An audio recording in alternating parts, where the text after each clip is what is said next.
for a postseason, but could they keep everybody safe for a full season? That's definitely what I'm looking forward to seeing, and I'm hopeful that they can do that. How about you, Tom, and you, Channing? I'm thankful for Adam Silver, for the leadership of the commissioner, what we've been through, and the way that he is just this wise, trusted voice, a real leader, the way he led the NBA and sports into the bubble and came out of it on the other side, to your point. And as we look forward, we have no idea what happens, but what we do know is Adam and his executive team are on top of things. They're transparent, they're open. The way they responded to Black Lives Matter movement, all of it, every time he delivers, and I'm really thankful he's the commissioner of the NBA. For me, I'm thankful. I'm from Phoenix, so I'm thankful that the Suns are going to be good again. I think they haven't made the playoffs since I left in like 2010 maybe. But no, it's great. I love what they're doing there. I think Devin Booker is a ridiculous talent. Adding Chris Paul. I got my guy DeAndre Ayton down there from the University of Arizona. I really want to see him really explode this year. He's it's just amazing to see what they've done with the culture and Monty Williams having those guys play as hard as they do every single night. What else do you think before, Tom? I'll go with greatness. I was thinking about Giannis and the ability to watch him as he enters his prime years, and he's just we call him a freak for the right reason. You've never seen anything like this with the way he plays. Two-time MVP, can he get 3 in a row?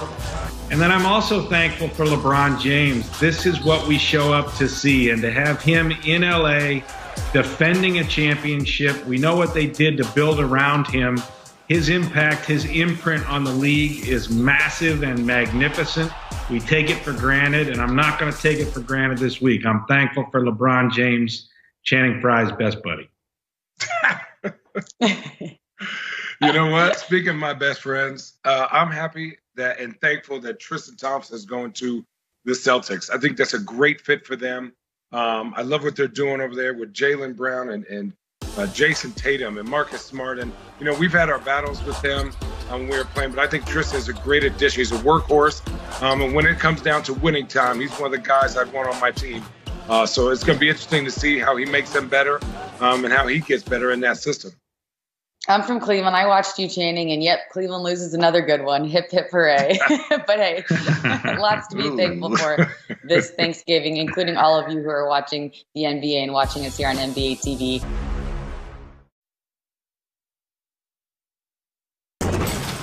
Yeah, I couldn't be more excited to play with these guys. Kevin looks great in terms of just coming back from that injury. Same thing, I've heard the same with Kai. A lot of these guys that had sort of nagging stuff, it seems that, obviously the number one priority for them was just to get healthy. And, we were fortunate, I guess in sort of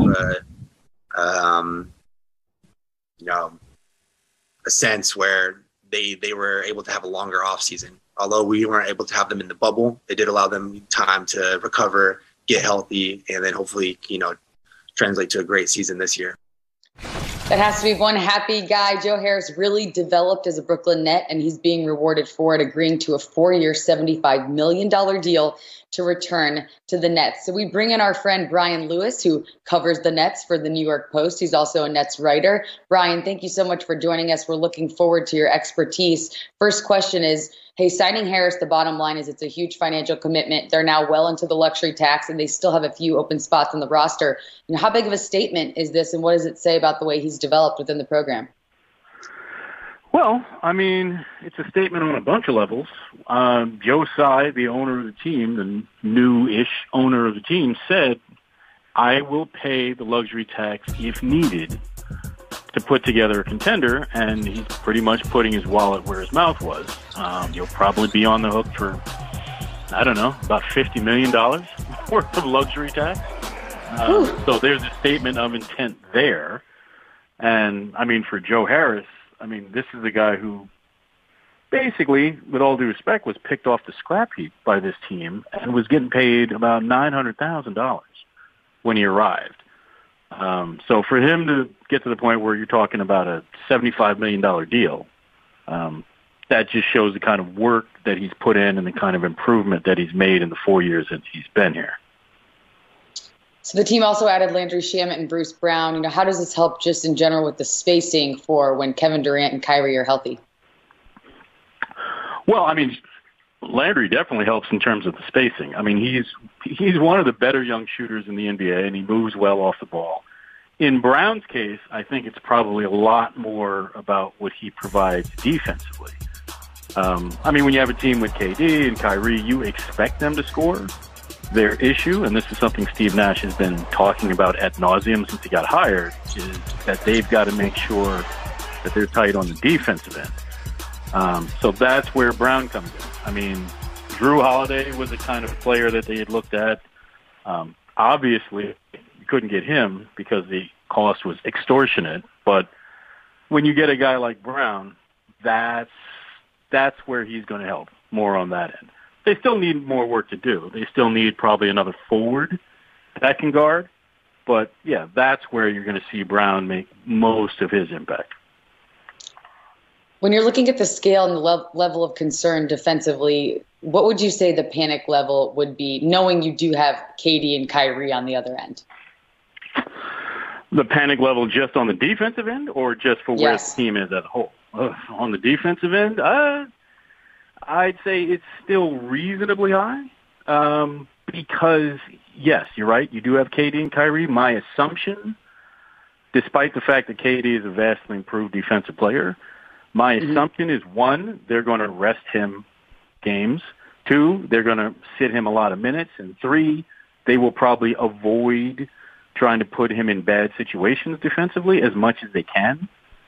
So, yeah, I think at the 5, you're pretty solid defensively. But I do think they need another whatever, maybe a 3-4. Because right now, if you look and you say all these great whatever, small forward, power forward types, you know, the LeBrons, the Kawhis, all of these guys, when you ask, well, who on the Nets is guarding those guys? Look at that roster. Who's guarding them? Is it Rodion Kurucs? Is it Taurean Prince? I mean, these are guarding by committee.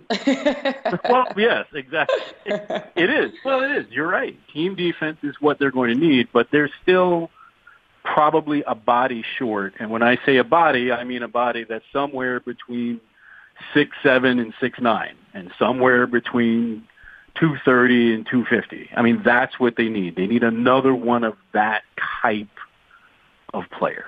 I couldn't agree with you more. Brian, before I let you go, too, there was so much buzz around the conversation of James Harden wanting out of Houston and wanting to be in Brooklyn, and that sort of died down. I read your story just recently, just a day ago, saying that the team has moved on from talks with James Harden. What is the exact update as of right now in the 11 o'clock hour on Wednesday night? To the best of my knowledge, I wouldn't say that they've necessarily moved on from the idea of adding Harden. What I'd say is, and it's not dead in the water, it's more floating. In other words, Houston, from what I understand, is not in a rush to move him. I think they accept the fact that that's what's going to end up happening, but they're not in a rush to do it. They would love to bring as many teams to the table as they can to get the best deal. I mean, you've got a new GM who's looking, saying, I can't get this wrong. I have to make this trade right. And the Nets are over there saying, well, you know, you've got the disgruntled player. He can go there and make life miserable for you. We'll wait. So if I had to bet, and I'm not a betting man because I'm just too stingy, but if I had to bet, I would assume that Harden will be in Houston on opening night, and that both teams will revisit this later, and possibly even looping in a third team if that's what it takes to get this deal done.